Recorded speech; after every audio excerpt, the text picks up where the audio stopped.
안녕하세요. 행크TV 꿈돼지입니다. 이제 막 사회생활 시작하신 분들 종잣돈 어떻게 모을지 막막하시죠? 오늘은 사회초년생들을 위해서 진짜 리얼 경험담을 준비했습니다. 2천만 원으로 10억 이상의 자산을 만들어낸 29살 직장인 부자 되는 세상 공윤경님을 모시고 20대 사회초년생들이 어떻게 종잣돈을 모아야 할지 꼭 실천해야 될 비법들을 알려드리겠습니다. 사회초년생이 가장 빨리 부자 되는 방법 지금 시작합니다.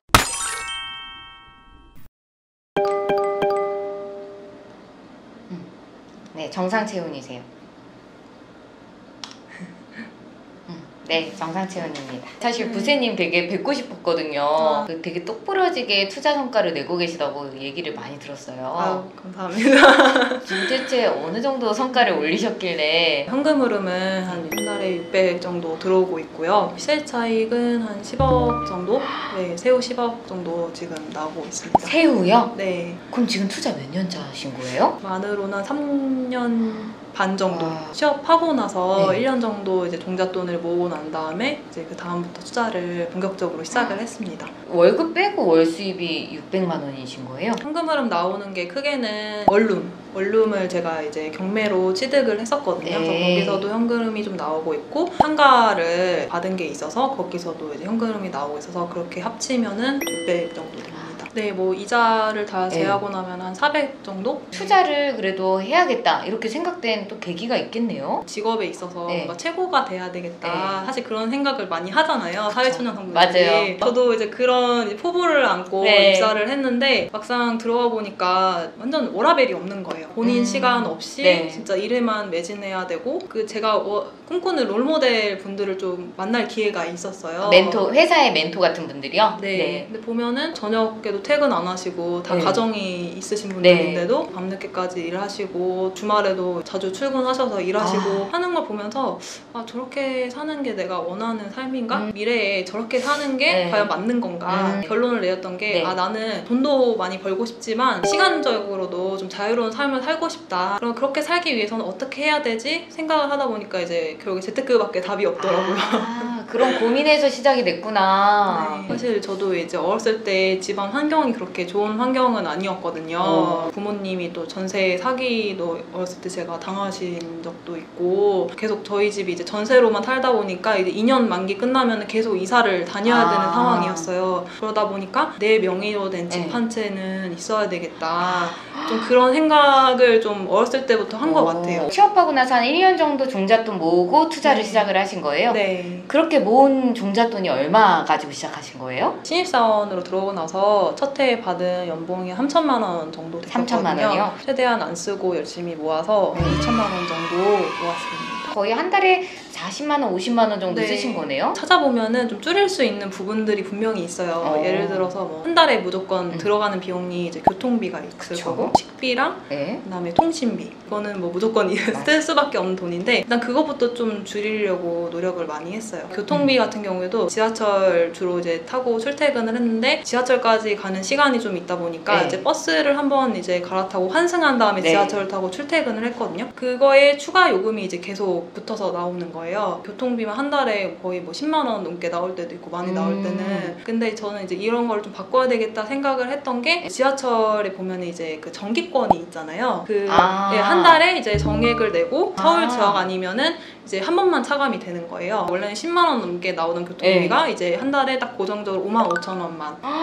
반으로 줄었네요? 네. 버스를 원래는 탔었는데 버스도 웬만하면 안 타고 그냥 이제 아침에 좀 일찍 서둘러 나와서 이제 걸어서 지하철까지 간 다음에 지하철 타고 이제 그런 식으로 좀 출퇴근하면서 교통비를 좀 많이 줄였었고요. 식비 같은 경우에는 이제 점심시간에 보통 나가서 많이 사 드시잖아요. 기본적으로 8,000원, 9,000원? 거의 10,000원 가까이 한 번 먹을 때마다 깨지는데 그 돈도 이제 한번 좀 줄여보자 해가지고 회사에다가는 돈 아끼려고 뭐 점심 일부러 뭐 안 사 먹는다 이렇게 얘기하면 좀 그러니까 아, 저 다이어트 중이라고 얘기하고 도시락을 점심 도시락을 싸서 다녔어요. 더 좋은 게 이제 시간 확보도 할 수가 있더라고요. 시간 점심시간에 밖에 나가 사 먹으면은 가서 또 이제 식당에서 기다리는 시간 그다음에 밥을 먹는 시간, 돌아오는 시간 다 하면 거의 1시간이면 촉박하거든요. 그럼 점심시간이 사실 다 사라지는 거잖아요. 네. 근데 회사에서 그냥 간단하게 이제 먹고 나면은 4, 50분 정도는 4시간으로 쓸 수가 있는 거예요. 그럼 그 시간에 뭐 하셨어요? 재테크 공부를 열심히 했죠.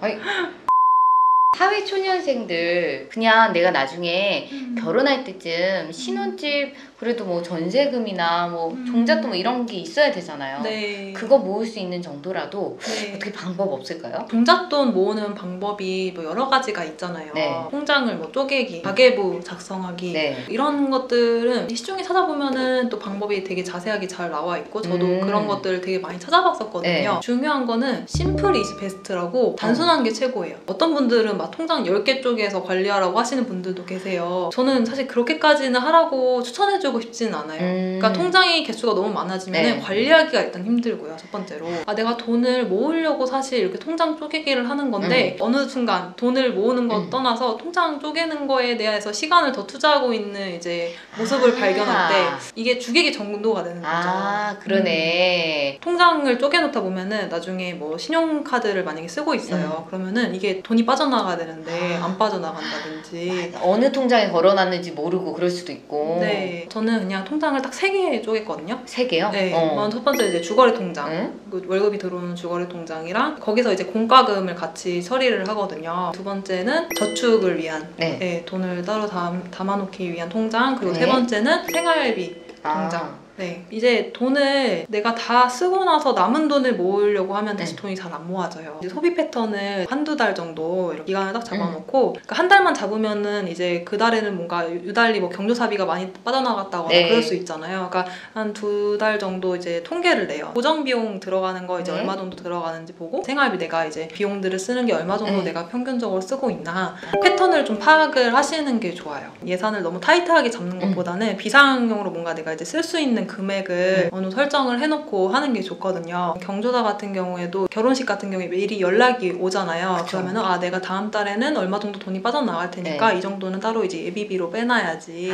예비비를 빼놓으면 되는구나. 네, 예비비 통장을 따로 뭐 쪼개시는 분들도 있는데 저는 그냥 그걸 생활비 통장에 같이 해서 넣어놓고 나면은 뭐 돈이 빠져나가거나 하더라도 예비비가 있기 때문에 그 안에서 이제 통제가 가능하잖아요. 최대한 단순하게. 네. 그리고 종잣돈을 모을 때 계속 뭔가 돈만 모으다 보면은 너무 쓰는 거에 대한 행복이 없으면 또 안 되거든요. 예산을 잘 짜놓고 그 달 안에 생활을 잘했다 그러면은 한 번씩 저는 그냥 이렇게 제가 평소에 가고 싶었던 카페나 아니면 맛집 이런 데 찾아가서 좀 먹기도 하고 그렇게 해서 쓰더라도 그렇게 큰 돈이 들지가 않거든요. 제 스스로 칭찬을 좀 해주는 그런 날을 또 만들었어요. 칭찬데이?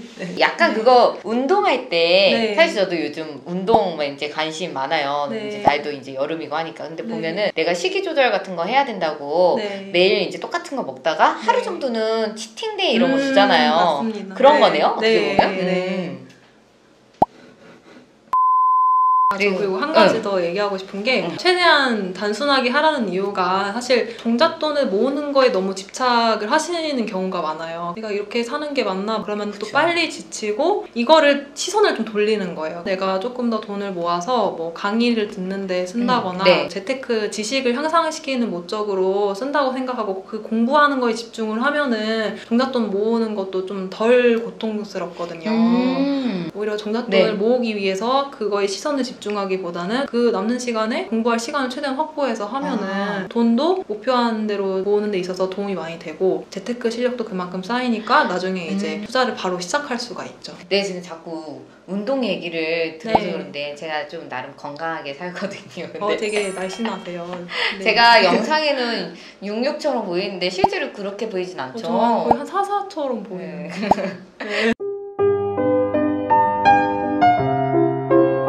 사람들이 운동할 때 몸무게에 막 집중하면 이게 바로 막 살이 막 1kg, 2kg 이렇게 빠지는 게 아니잖아요. 그러니까 지치는데 그거에 그냥 좀 신경을 덜 쓰고 내가 운동하고 건강하게 살고 그렇게 하는 거에 집중하다 보면 어느 순간 몸무게도 좀 빠져있고 그거랑 좀 비슷하다고 볼 수도 있겠네요. 제가 좀 충격적으로 이렇게 좀 다가왔던 게 열심히 돈을 모아서 1억을 모았어요. 제대로 목표 없이 돈을 모으고 나니까 이게 나중에 내가 뭐 하려고 이렇게 돈을 열심히 모았나 그 목표를 이제 이제 잃어버리는 거예요. 목표 달성을 하고 나니까 그 다음 목표가 있어야 되는데, 그래서 그 돈을 갑자기 말도 안 되는데 이렇게 막 쓰시는 경우가 있더라고요. 그렇게 어렵게 모아가지고. 네. 어떤 경우까지 보셨어요? 약간 막 도박 같은데 막 쓰시는 경우도 있었고, 그러니까 이게 너무 참다 보니까 안 좋은 데로 이렇게 빠지는 경우도 봤고요. 그러니까 저는 그게 목표 설정이 좀 잘못돼서 그런 게 아닌가. 돈을 모으는 게 목표가 아니라 내가 이 돈을 모아서 다음 스텝 자산을 불리기 위한 그런 목표를 계속 가지고 돈을 모아야 되는데, 그냥 돈을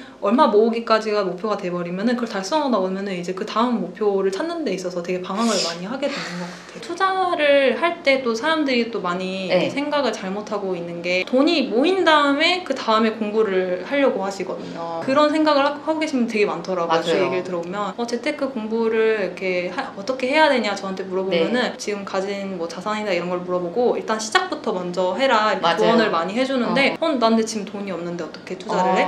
이게 돈이 없을 때 열심히 공부를 해놔야지 나중에 이제 준비가 되었을 때 바로 이제 투자 실전에 임할 수 있기 때문에 뭐 돈이 있든 없든 일단 공부부터 먼저 시작을 해라 이렇게 좀 얘기를 많이 합니다. 2천만 원 정도 뭐 가지고 투자 시작할 수 있을까요, 지금도? 제가 빌라도 했지만 했었거든요. 대출이 그래도 7-80% 정도 나온다고 알고 있어요. 청약 요즘 어렵잖아요. 어떻게 부세님은 2번이나 당첨이 되셨어요? 제가 그때 활용했던 방법이 이제